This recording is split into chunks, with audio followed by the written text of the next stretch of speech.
For today's video, I am going to share with you guys some really easy and beginner-friendly DIYs that you can make using your Cricut.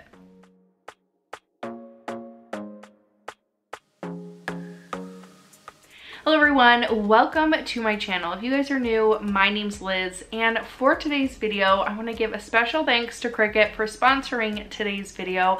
I have some really easy and beginner-friendly DIYs that I think that you guys are gonna love. If you're anything like me, when I first got my Cricut, I wanted to make those really gorgeous farmhouse wooden signs. I wasn't sure where to start, and eventually we were able to buy all the power tools to make those signs and create my own signs. But this is for those of you who don't have those power tools to make your own signs. These DIYs are super easy, but maybe if you do want to learn how to make your own wooden signs, I'll put a link right up here where I show you guys how you can make your own wooden signs and use Cricut to even sell the items that you made with your Cricut. But again, for today's video, this is just a really easy, super simple, beginner-friendly DIYs to make your own signs, and I want to show you some of the items that I got to be able to do this. If you head over to Hobby Lobby and you catch it on their 40% off wood crafting items, you can get signs like these for 40% off. It is a $5.99 and up 40% off. So this one, for example, this was $4.99. So you didn't get the 40% off this, but this is still something that's super affordable to be able to put a Cricut vinyl on there. Maybe you want to put a stencil on there, and you just made a sign with a little over $5. This sign right here was a $5.99 at 40% off. So this one was cheaper than this one, a little over $3 for this sign, which I think is really, really great considering you get the wood, you get it stained, you get it painted. There's really not a whole lot of DIYing that you have to do to the signs themselves. Put a really cute vinyl transfer on there and you have a gorgeous farmhouse sign that you made for under $5, which I mean, I think that's a pretty great deal. You can also use blanks such as pillowcases and add a vinyl decal onto those. Or maybe you have a container like this from Hobby Lobby that you want to add a vinyl decal to. All things that I'm going to show you how you can personalize and add really cute pieces to your home. So without further ado, let's go ahead and decorate my house that we just moved into a couple weeks ago. I still don't have anything up. These are going to be some of the very first pieces that I use for my house. So let's go ahead and jump right on into today's video. If you're brand new to Cricut, or maybe you need a refresher, a Cricut is a smart cutting machine that allows you to create personalized projects with hundreds of materials. You use a free software called Design Space, where you can create your projects, choose from hundreds of images and fonts, and then once you've created your design, Design Space will send it over to your machine and cut it out for you. Today, I'm going to be using my Explorer Air 3, which is 2 times faster and is compatible with smart materials, so no longer having to use a mat, and it will cut up to 12 feet long. I've also got a coupon code for all my subscribers today. Use this code on the screen right here to get 10% off machines and materials through June 30th. I'll also have that code in my description box along with a link to Cricut's website. So first here, I'm going to jump into Design Space. I am going to search for Highland cows. This has been such a popular thing for me lately, especially when I'm walking through stores. I'm seeing a lot of paintings with Highland cows and I just think they're absolutely beautiful. So I found this image in Design Space over in the Images tab and I just added it to my canvas. Now to size this, one thing that I like to do is to take a square. I will make that square the size of the surface that I have. So I'm going to be using one of those frames that I got from Hobby Lobby. I will make that square the size of the inner portion of my sign, and then I'll drag my design on top of it and size it to the middle of that square. So everything should be nice and perfect. Now you're going to go over and click Make It. You'll hit Without a Mat, click Continue. Make sure that it's right there on the screen looking good. And then you're going to click Smart Vinyl Permanent and then put your vinyl in your machine and let it do all the work for you. This is super, super easy and simple, and not to mention, again, like I said before, that the Cricut Explore Air 3 is so much faster than their previous machines. It gets the work done like in no time. It's great. So once you have your design totally cut out, you're going to begin weeding your design. So you're just going to start by removing everything that you don't want on your sign. And you have your little weeding tool, and you're just going to go through, pick out all those pieces that are not supposed to be there until you are completely done with your image. I find this process super, super relaxing. I don't know what it is about it. And that gradual transformation of removing all the negative space, and it just ends up looking so good every single time. So weeding is one of my favorite things to do. And then once you're completely done removing all the negative pieces, you are going to take your sign. Like I said, I got this from Hobby Lobby. It was $4.99. One trick and one thing that I like doing with any kind of wood signs that I'm going to be putting vinyl on is I like putting some sort of clear coat over top of it. So for this one, I'm just using clear matte Mod Podge, and I like this because it allows the vinyl to stick better to it. Vinyl doesn't enjoy sticking to just plain old wood by itself. Trust me, I've learned from experience, it's not the easiest thing to do. So put some sort of clear coat down so that the vinyl will want to stick to that instead. Next, you're going to add your transfer tape on top of it. You want to make sure that you use your burnishing tool. I like to go over the top, and I like to go over the back and just rub and rub and rub. One thing that I also like doing is removing the backing from the transfer tape rather than removing the transfer tape from the backing. This just helps me get the vinyl to stick to the transfer tape a little bit easier, and I can kind of work my way, push down if something's coming up. I just find it a lot easier to do it that way. Once you have your vinyl onto your transfer tape, you're just going to lay that down onto your sign. Try to center it as best as you can, and then you're just going to press over top of it.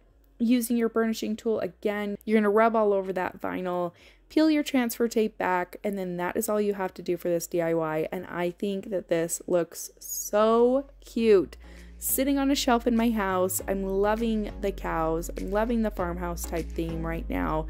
So that is all you have to do for that one.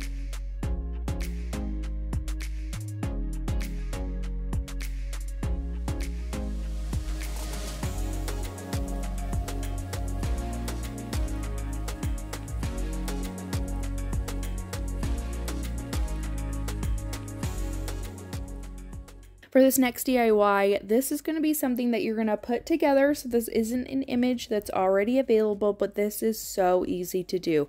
All you're going to do is click on that text button on the left-hand side. You're going to go ahead and find this font right here under Century, and you're going to use that text to type out the word farmhouse, but you're going to want to make sure that you leave the O out of it and probably do 3 spaces in between the H and the U. Next, you're going to go ahead and find a windmill just in your images tab. Now, there isn't an image that's just the windmill portion without the stand, but I found this windmill right here, and we're going to do a little slicing to it. So you're going to take a square, you're going to line that square up to the bottom blade on that windmill, cover it up. You're going to highlight both of those together, click the slice button. That's going to slice that stand portion from your windmill. You're going to go over to your right hand column, delete all those ones that say slice result. Now you'll see that there's still a little bit of that stand connected to your windmill. You're going to go over to the bottom right hand corner, click contour, click on that stand piece, and voila, it's gone, and you just have the blade portion of the windmill. Now you can make that bigger and size it to whatever size that you're wanting it. So I just kind of eyeballed it, tried to figure out what looked best. I made sure to highlight both the words and the windmill and align it so it's all nice and even. And then I clicked attach so that those would be attached and like they were one piece. Now for the welcome to our portion of this design, again, you're going to click on text and there's a font called Loop-de-Loo. That is the font that I used for this portion, and I just did in lower cases, welcome to our, and again, I just messed around with the size until I got it the size that I liked it, and then I highlighted everything, clicked align, and then clicked align vertically to make sure that everything was nice and aligned in the center. And then again, you're going to highlight that, click attach so that everything is attached and will cut out just like you see here. And then again, I'm going to size this to the sign that I have. So I bring a square onto my canvas. I take that square and I size it to the size that my sign is, and then I add my words into that square and then try to size it to what looks best fitting into that square. And then you can just delete the square afterwards because you're not going to need it. You'll click on make it. You'll click on without a mat. You'll see that you're going to need at least 30 inches in length for this project. And then for this material, we're going to use our Smart Vinyl removable vinyl because I am going to use this as a stencil. This is another sign from Hobby Lobby. I believe this one was $14.99 but at 40% off. And then I'm going to add my clear matte Mod Podge over top of it and let that completely dry. You want to give this a good while before you add your vinyl to it so that the vinyl doesn't end up peeling up the Mod Podge. So I would say if you can, let this dry overnight. Now I'm going to take that vinyl after it's been cut out, and like I said, because I'm using this as a stencil, I'm going to remove the things that you would normally keep. So this is called reverse weeding, and you are going to remove everything where you want the paint to be. So I'm going to remove all of my words and all of my letters, but you're going to want to make sure that you're keeping like the inside of the A's and the E's and the O's. You're going to remove everything, like I said, that you would normally keep. I'm going to add some transfer tape on top of my vinyl. When I'm doing signs that are kind of longer and it's harder to center it without accidentally sticking the vinyl down and then completely ruining your project, I like to take wax paper and put it on the back of my vinyl, probably about 3/4 of it, and then I only have a little piece that can actually stick to the sign, so I can move that vinyl around as much as I need to try to get it as straight as I can. And then once I've got it straight, I will press the piece of the vinyl that doesn't have the wax on it down to my sign. I'll remove the wax from the back of the vinyl, and then I'll lay my vinyl down onto my sign. Once that is done, then you can go ahead and remove your transfer tape from your sign. And I had a subscriber tell me to use the Mod Podge trick for stencils. So this was the first time that I tried it, and I will say I do enjoy it, but once again, you need to make sure that you let your Mod Podge completely dry. So what I did is I took that Mod Podge and then on a round sponge, I just dabbed up and down all over the entire sign. This is going to create a seal so that it causes less bleeding for your paint. Like I said, make sure that that completely dries before you add your paint onto it. If you can wait several hours, I would recommend doing that. I didn't with one of my other projects and it kind of messed it up a little bit, and I'll show you that there at the end. But this one turned out really well. So I'm going to take my elephant colored chalk paint from Waverly, and then on another round sponge, I'm just going to dab up and down that paint all over the entire stencil. I didn't want to get too globby or too much too soon on my stencil, so I kind of started out slow and then built that paint up as I went over the entire thing. Once you've got your paint on there, I didn't wait for the paint to fully dry before I removed the vinyl. So I just made sure to be really careful as I was removing that vinyl so that it didn't accidentally get wet paint anywhere. And then I like to use my weeding tool to help me remove the vinyl from this sign. So just take your time with this, be really patient as you're going through it. This is also one of the most satisfying parts because everything just looked so crisp and clean. And I just think that this sign turned out so gorgeous. This is definitely one that you could go into a store and find for sale If I found this in a store, I would definitely buy it, tooting my own horn, but you know, that's what I would do.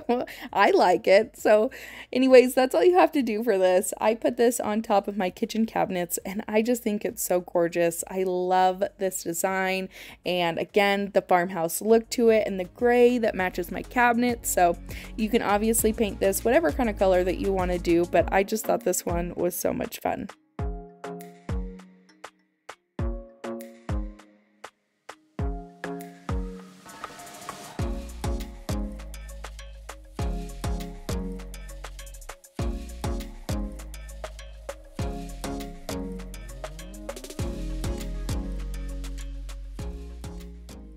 For this one, you're going to go into Design Space, click on Images, you are going to type in Farmer's Market, and I found this picture. It did have the word autumn on it, but I can remove those letters. So you're going to add that to your canvas. You are going to click in the bottom right-hand corner. You are going to click on Contour, and then you are going to remove those letters from the design. So you're going to take out the A and the inner portion of the A, and then all the other letters, and look, voila, they're gone. They're not there anymore. All you got to do is size this to the size that you want it to be for your surface. I'm going to put this on this canister that I got from Hobby Lobby. So I just took a measuring tape and kind of rough guesstimated how big that I wanted this on the front of my canister, and I cut this out in smart permanent vinyl. And then I'm just going to go through and weed my design. I love this because there was a lot of black in this design, and against the white canister, I just thought that this looked really pretty. So you're going to go through, weed your design, add your transfer tape to it, and remove the backing from your transfer tape. Add your design to your canister. I got this one from Hobby Lobby for $11.99, but it was also on a 40% off sale. You're just going to rub your vinyl onto it, remove your transfer tape, and that's all you have to do for this one. Really, really easy, and I love that you can just take something plain and simple and add just a little something different to it and completely change the look of the piece.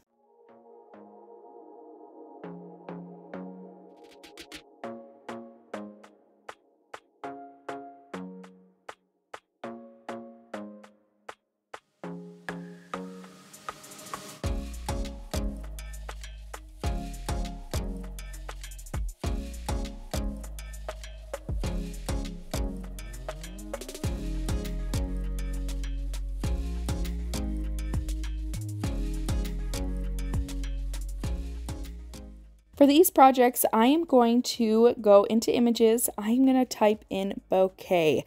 I've been seeing a lot of these almost hand-drawn bouquets lately on a lot of signs, on pictures. I just feel like it's a very kind of popular look right now, and I was able to find some of these in Design Space. So I'm going to add those to my canvas. I'll also show you guys the image number right here so that if you're wanting this one, you can find it. You just have to go into your images and then type this in and you should be able to find this exact one. So I'm going to be using these on some 17.5 by 17.5 pillow covers, and I wanted this one to take up the entire pillowcase. So I sized that out and I cut that out using smart iron-on vinyl. And then I want to show you the other design that I used for my pillow. For this one, you're going to click on projects on the left-hand side and you are going to type in pillow. And I went through and looked and I found another design that had those very similar floral bouquets that were already made and set up for me. I didn't have to do any designing besides retyping in my name and centering the design. This literally took 5 minutes to do, which is another really nice thing. If you're not huge on designing your own images, you can go through projects and find things that other people have designed and use those, or images, or even the new phrases tab that I thought was really fun. So a ton of things that you don't have to design on your own. Now, since these are going onto pillows and we're using HTV, you're going to go ahead and click without a mat, and you want to make sure that you're mirroring your image. That way everything looks correct and your words don't end up backwards. So always make sure you mirror when you're using heat transfer vinyl. You're going to click continue and then click on the smart iron on vinyl. Make sure that the shiny side of your vinyl is face down on your mat. Cut out your vinyl and then you can go ahead and weed your vinyl. The nice thing about the HTV is that it's not a sticky or adhesive vinyl, so weeding this is a whole lot easier than weeding the sticky adhesive vinyl. You don't have to worry about, your vinyl pieces not touching anything else in fear that you're going to ruin your piece. So I personally enjoy weeding HTV vinyl over adhesive vinyl. That's just me though, but it is way easier. So you're just going to go ahead, weed out both of your designs that you cut out for both of the pillows. And then I'm going to go ahead and use my Cricut heat press to attach my vinyl to my pillowcases. Now I just figured out that there was a heat guide app on your phone to connect your heat press to your phone, and it gives you step-by-step instructions. It tells you the temperature that it needs to be, but it also does the temperature for you. You just put in what material you're using, you put in what kind of vinyl you're using, and it will do all the work for you, which I think is really nice. Made it really simple and easy for you. It even gives you tutorials on how to do everything. But I'm just going to take my pillowcases that I got from Cricut, and I am going to lay them out on the heat press mat, and I am going to get all of those wrinkles out from the pillowcase. So I'm just going to take my Easy Press and kind of use it as an iron, and I just use that to iron out those creases that were in the pillowcase. So then I'm going to lay my vinyl on top of my pillowcase. I tried to center it as best as I could, and then I said that I was ready to go on my phone, and it did everything for me. So all I had to do was take my Easy Press, put it on my design, and clicked go. It counted down from 30 seconds. It was at 315 degrees, and I just did that everywhere where my vinyl was, because obviously this image was way bigger than my heat press was. So I had to do this a couple of times. I waited for everything to cool down, and then I peeled my clear sheet off on the top, and I did that for both of my pillowcases. And this is how these DIYs turned out. I think that these are so much fun and they look so pretty. I'm thinking about adding some sort of like trim around the pillows or something to kind of, make a little pop of color on them.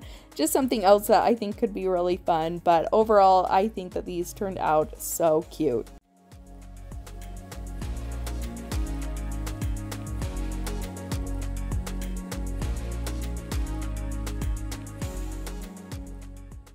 Now for this DIY, I am going to make another piece for a sign. I'm going to type in grow where you are planted, and I had found this image on Design Space under the Images tab, and I just wanted these flowers. Can you see a theme here? I was really into these hand-drawn type flowers. So I found that, and then I typed in our happy place because I had found this other image that I wanted to use along with this sign. I'm going to add that to my canvas.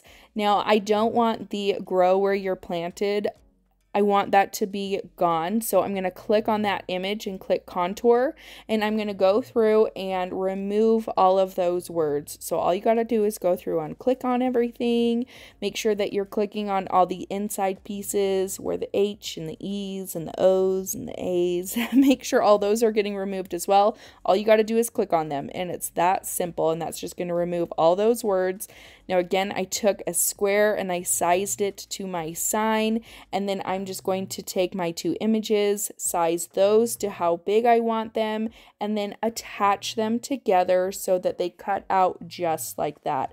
And then, do the exact same thing that we've done in all the other projects. Cut it out. I cut it out on smart removable vinyl because again, I'm going to be using this as a stencil. So I took this sign from Hobby Lobby. This one was $5.99, 40% off for their sale.